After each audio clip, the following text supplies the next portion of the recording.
ak ay 20 000 logements ak yooyu. mais li ma jaaxal ñun Ndakaaru dañuy am pénurie d'eau amuñu courant bu doy bu ñu defaree 10 000 logements wala 20 000 logements man ndox dina amati. xam nga sànq maa ngi doon wax maîtrise de l'eau xam nañ ne ñun dañu am ndoxu taw am ndoxu suuf am ndoxu dex yi bi ñu defee suñu calcul yeeg yëpp dañ ne nañu arroser lac de Guiers bi nañu tirer lac de Guiers bi yóbbu ko ba Ranérou Ferlo liggéey bi sax tàmbali na am na ay chinois yu koy commencé di def du man maa ko waroon a wax sax ñi koy yore agence yi ko yore ñi koy exécuter ñoom ñoo ko waroon a wax yéen a ngi dégg ay KMS 3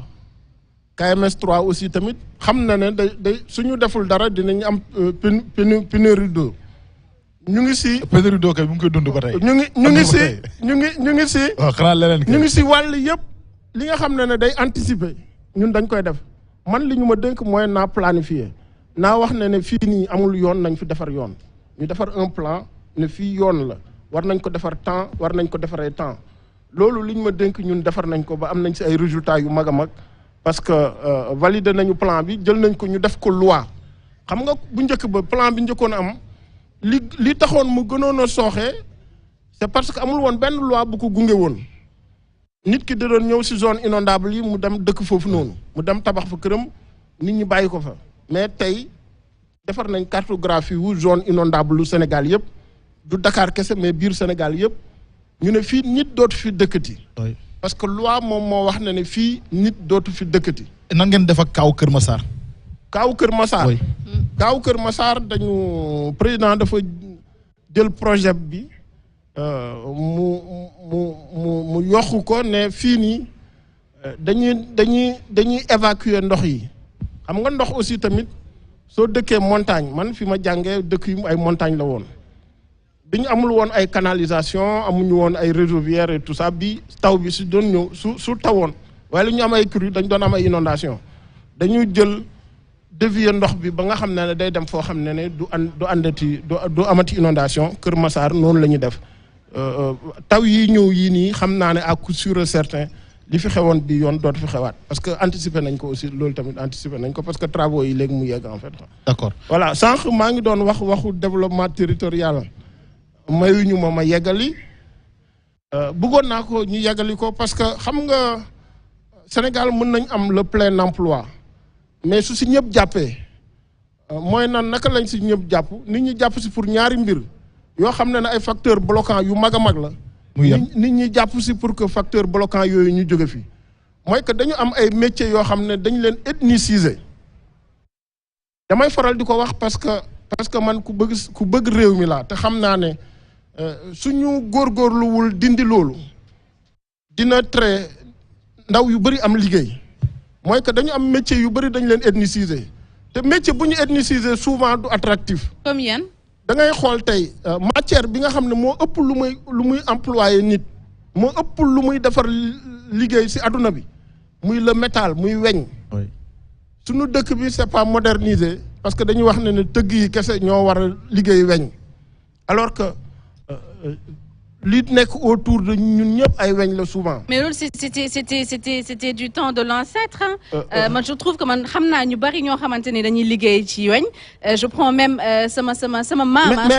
non je parle pas de léegi nii sama maam bu jur sama yaay il travaillait dans le fer alors que du tëgg donc loolu moom loolu je pense que mi ngi ça tendance à disparaître. mu ngi dëñ nu mu waroon a dëñee dafa waroon a dëñ bu gaaw ñu moderniser ko li may wax mooy suñu déséniciser suñu métier yi moderniser le système productif Sénégal dëkk bu vierge la liggéey yu bëri ñëw fi mën a am suñu ne woon tey weñ pour tout le monde la nañu créer entreprise yu bëri ñu defar ay pont mais je comprends pourquoi on a du mal à régler le problème de l'emploi au Sénégal parce que soo toogee fii nga nañu dañuy ethniciser ay métiers ay weñ ay ñi ñëw koy kii mais da nga may déglu parce que dañu nekk ci processus su moderniser affaire yëpp pour que yëpp mu jaar yoon léegi ñu ne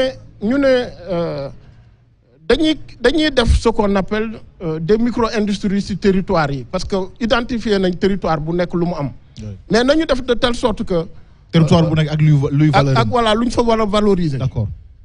territoire bu am weñ ñu ñëw ñu ne weñ bii kat dañ koy valoriser pour defar suñu pont yi defar suñu cadenas yi defar suñu cuillères yi defar suñu aiguilles yi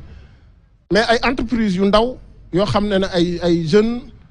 ñoo koy gérer ñoo koy defar suñu jógee foofu noonu suñu dàll yi nga xam ne dañuy jóge Maroc chaque année ñuy dépenser ay milliards pour jënd ay dàll ñu ne nañu dem au niveau de Touba nga xam ne territoire de peau la ñu def ko territoire de cuir mu defar babouche yi su effet déclencheur xalif bi waxee ne sol leen dàll yi ñuy defaree fii Touba ñëpp dañ koy sol de ce fait affaire bi day moderne suñu jógaatee foofu noonu suñu juillet suñu yeneen yëpp dëkk bu nekk li nga am ñu valoriser ko foofu defar fa benn centre de formation boo xam ne day ànd ak ressource bi fa nekk pour que développement bi mu am. Et comment comptez-vous convaincre jeunes yi nekk ci zone yooyu noonu parce que su ma la déggee li ngeen di xeex mooy exode rural. mooy ku nekk ci dëkk bu nekk potentiel u dëkk bi. ñu fexe ko exploiter ba ndaw yi fa nekk jariñoo foofu ci dëkk bi bañ faa jógee di teer si Ndakaaru pour am fi liggéey alors comment vous comptez convaincre jeunes yi nga xamante ne ñoo dëkk ci zone yooyu ba ñu gëm ni war nañu mën a rester foofu liggéey foofu. waaw léegi loolu. bi si njëkk formation bi la moo tax président mu ne nañu def 45 centres de formation dans les 45 départements et puis waxal ndaw yi li nekk si soo jëlee sa ressource nga valoriser ko damay joxe benn exemple joxe woon naa ko si seen rajo bi bëgguma ko woon nettaliwaat sax mais dinaa ko mën a nettaliwaat tey pour nit ñi xam damay accompagner ay jeunes si benn exploitation dañ ñëw benn jour ma ne leen soo leen bëggee ñu créer emploi ñu ngeen am xaalis nu mu gën a gaawee dem leen si centres commerciaux yi si hypermarché yi defal leen ma relever prix yëpp ngeen aussi bindal ma produit yooyu fu ñu jógee ñuy def ay relever ñu ñëw ba si man ñu gis na ne viande de dinde mu ngi jar kilo bi 9000 francs bi ñu demee di xool ma ne leen gis ngeen dinde bi 9000 francs lay jar lan moo tax muy jar 9000 francs parce que dinde bi mu ngi jóge France ma ne leen suñu jëloon dinde ñu defar ko fii nii ñu dem jaay ko ci supermarché boobu noonu dinañ doon am xaalis bu bëri ñu def calcul bi ñu defee calcul bi on s'est rendu compte que ne dinde buy jóge Sénégal 12 kilos lay def buy jóge Brésil wala France mu ngi def 35 kilos on suñu leen accouplé dinañu am benn dinde boo xam ne dina def en moyenne 20 kilos soo jëlee benn dinde bu am 20 kilos soo si mënee defar 500 par mois jëlal 500 dinde nga multiplier ko par 20 kilos da lay jox 10 000 kilos 10 000 kilos soo ko jaayee supermarché yi à 4 000 francs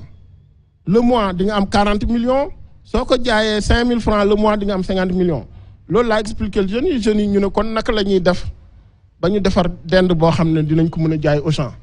bi ñu defaree woon ay dinde yi première dinde yi ñu njëkkoon def ay 23 24 kilos lañ doon def yooyu yëpp ay procédé la yoo xam ne soo ko expliquer jeunes yi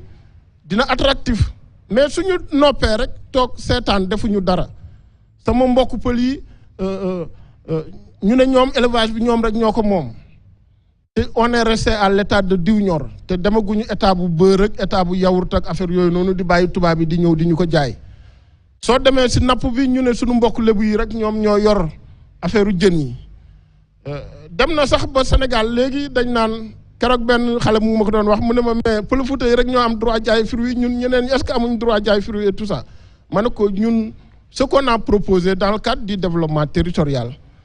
va au-delà de ça képp métier boo bëgg a def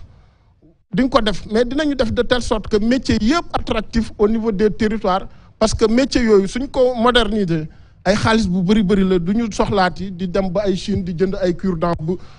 di def 12000 kilomètres di jënd benn cure-dent pour ñëw fii au Sénégal. d'accord waaw loolu moom moo wundu développement territorial boobu noonu. d'accord xam nga yaa ngi wax sànq ay projets yu am solo ak initiative yu excellente yooyu yëpp nekk loo xamante ne peut-être mën na ndaw yi mën na ci gis seen bopp. alors est-ce que ak agence bi nga xamante ne yor nga ko parce que yow am na ci loo dépendre. est-ce que sa politique bi pour nga doxal ko ni mu waree. bu ko nekk mën ci gis boppam. est-ce que yaakaaroon ne contrainte mën na un peu ak ministère bi ñu dénk wàllu collectivité territoriale ba nga xam ne yu bëri tey boolaa nga ci def amaana moom loo xam dina ci dugg ba noppi wala sax est-ce que sa politique ngay déroulé du laal foofu exactement. non ñun dañu dépendre si ministère des collectivités territoriales suñu kilifa mooy monsieur Omar Gueye le ministre de l'aménagement du territoire. oui léegi initiative yi nga wax est-ce que du am contrainte un peu. non amul benn contrainte parce que yaa ngi fi ay projets yu bëri yoo xam ne. parce que moom ba léegi mu ngi ci ay étape théorie. projet yooyu projet président de la république la après projet am la moom ñun ay ingénieurs yu ñu jël dénk ñu ñuy liggéey loolu kese la amul Samba ou Demba loolu kese la. et ci doxal bi Baba li mu bëgg a wax mooy ci doxal bi. à quel niveau le ministère bi di intervenir ak yéen à quel niveau ngeen di intervenir. non ñun dañuy ñëw sant ñu def président day joxe instruction ministre bi ñëw nekk capitaine équipe yëpp ñëw ne lii le président bëgg nii ak nii lañ koy defee ñi nga xam ne ñoo nekk si suuf nekk ingénieurs yi ñoom tamit ku nekk ñu jox la comme ni équipe bi di liggéeyee rek bi may wax bi ñuy defar plan bi. conseil présidentiel le président wax na nañu defaraat beneen plan ba pare joxe ay instruction nañu dem seeti ñi am xam-xam yëpp si wàllu bi ñu boole leen si y compris ñeneen ñëpp ñi nga xam ne ñu xam nañ réew mi nan la war a doxee